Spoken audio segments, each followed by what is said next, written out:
শীষে ভোট দিন। কাইয়ুম ভাইয়ের মার্কা ধানের শীষ মার্কা, বাংলাদেশের মার্কা ধানের শীষ মার্কা, উন্নয়নের মার্কা ধানের শীষ মার্কা। 12 তারিখ জনগণ বিএনপিকে পড়তেন, জনগণ উন্নয়নের পক্ষে পড়তেন। জয়কে তো বাংলাদেশের মানুষ চিনেও না ঠিক মতো। জয় শেখ হাসিনার যে সন্তান জয় এবং পুতুল, ওনারা তো ঠিক মতো বাংলায় কথা বলতে পারে না। ওনারা যদি বলে ভোট দিতে যাবেন না, তাহলে ওনাদের কথা কেউ শুনবেন। আর একটা কথা না বললি না, যে যেই শেখ হাসিনা তার নেতাকর্মীদেরকে ফেলে একা পলায় চলে গেছেন নিজের জীবন রক্ষা করার জন্য, হাজার হাজার লক্ষ লক্ষ নেতাকর্মীদেরকে বিপদে ফেলে, তাহলে ওই নেত্রীর ছেলের কথা কে শুনবে? আমার তো মনে হয় এই কথা কেউ শুনবে। 12 তারিখ ইনশাল্লাহ আল্লাহর রহমতে এটা কেউ ঠেকাতে পারবে না। এবং বাংলার মানুষ 17 বছর ভোট দেওয়ার সুযোগ পায় নাই। 17 বছর পরে, এই 17 বছরে অনেক নতুন ভোটার যাদের বয়স 30 বছর হয়ে গেছে, এরাও এখন ভোট কেন্দ্র কেমন যাইতে পারেন না কেন? 17 বছরে আওয়ামী লীগে কোনো ভোটারদের বাস হওয়া যায় নাই। ওনারা এই সাধারণ জনগণের ভোট নিজেরাই দিয়ে দিছে। তাই 17 বছর পরে যেমন জুলাই আন্দোলনে সাধারণ মানুষ, ছাত্র জনতা ইতিহাস রচনা করছে, এবং এই নির্বাচনেও সাধারণ মানুষ ভোট কেন্দ্র যে আরেকটা ইতিহাস রচনা করছে। লাস্ট জয়ের ব্যাপারে কতটা আশাবাদী আপনারা? জয়ের কেউ শুনবো না। না জয় মানে নির্বাচনে জয়ী হওয়ার, বিজয়ী হওয়ার পর। আচ্ছা, উনি বিগত দিনে যে কাইয়ুম ভাইয়ের এত জনপ্রিয়তা দেখে যে মিথ্যা মামলাটা দিছে, সে মিথ্যা মামলাও খারিজ হয়ে গেছে। কারণ কাইয়ুম ভাই দেশে থাকতে পারেন নাই, ইতালিয়ান তাবিলা হত্যা মামলার আসামি ছিলেন। উনি মালয়েশিয়া রিফিউজি হিসাবে ছিলেন, ওই দেশে উনি জেল খাচ্ছেন। তাহলে ওনার বিদেশি নাগরিক কোথায় থেকে আসেন? এবং ওই মামলা, যে মামলা কাইয়ুম ভাইয়ের শুধু হয়রানি করছে,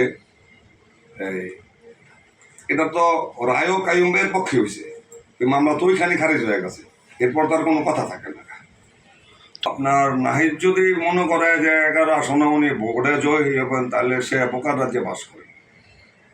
2 দিনের ছেলে আপনার ছাত্র আন্দোলন করা, সরকার বিরুদ্ধে আন্দোলন করা আর সরকার হওয়া এক কথা না। আপনার যে কোনো মানুষের তো এই যে জুলাই আন্দোলনটা হলে এখানে ছাত্র জনতা, বিএনপি সবাই ভূমিকা ছিল। এখন রাস্তাঘাটে গিয়ে স্লোগান দেওয়া আর একটা আসন চালান, একটা রাষ্ট্র চালান, এটা হয়তো এরা বোঝে না। এই তুলনায় এখনো বাচ্চা হয়েছে, নতুন রাজনীতিতে আসছে, রাজনীতি আগে শিখুক, তারপরে এমপি হওয়ার যদি ক্ষমতা হয়, তার মানুষ যদি তাকে ভোটে এমপি বানায়, তাহলে বানাবে, তাতে কোনো সমস্যা নেই। ভোট দেবেন, দেখেন বিএনপি হলো স্বাধীনতার পক্ষে দল। বিএনপিতে আপনার দেখেন, বিএনপি হলো এই প্রেসিডেন্ট জিয়াউর রহমানের হাতে, শহীদ জিয়াউর রহমানের হাতে গড়া দল, যার জিয়াউর রহমানের বিবরণ দিতে আধা ঘন্টা লাগে। এরপরে দেখেন এই বিগত দিনে দেশনেত্রী বেগম খালেদা জিয়া সারা বাংলাদেশ, সারা পৃথিবীর মধ্যে একজন নেত্রী, যার মৃত্যুতে সারা পৃথিবী কান্না করছে। এবং পৃথিবীতে দেশনেত্রী বেগম খালেদা জিয়ার মতো জানাজার মতো এত বড় জানাজা কোথাও নাই, এটা একটা দৃষ্টান্ত হয়েছে। এবং দেখেন তাদের এই সন্তান জনাব তারেক রহমান, উনি যখন দেশে আসছেন, ঢাকা শহর মানে পাড়া দেওয়ার মতন ক্যাপাসিটি ছিল না।